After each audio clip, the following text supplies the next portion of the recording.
Mastering relative clauses. Unravel the mystery of where. Hello, language learners.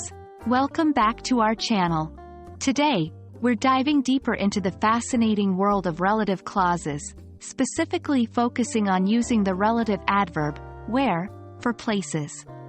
More importantly, we're going to tackle the difference between restrictive and non-restrictive relative clauses with where. This might seem tricky, but don't worry, we've got your back.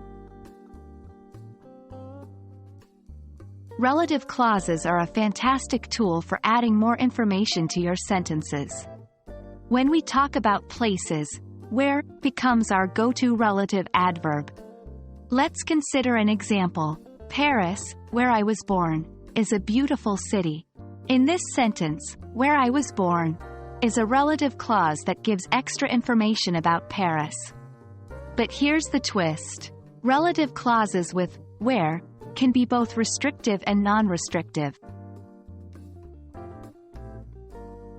Restrictive relative clauses are essential to the sentence because they specify which person or thing we are talking about.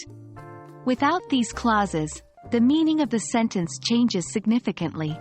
When we use where in a restrictive relative clause, it connects the main clause to the specific place we're referring to.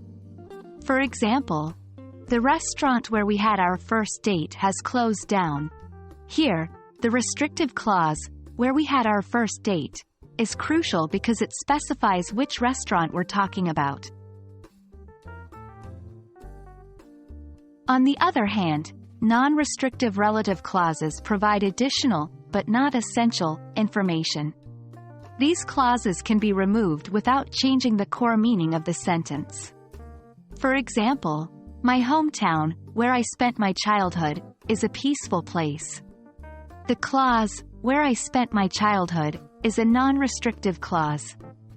Even if you remove it, the sentence, my hometown is a peaceful place, still makes sense and keeps its core meaning.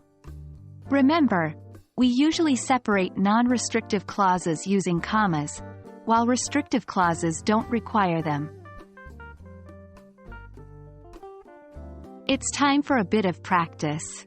Try to create your own sentences using where in both restrictive and non-restrictive clauses.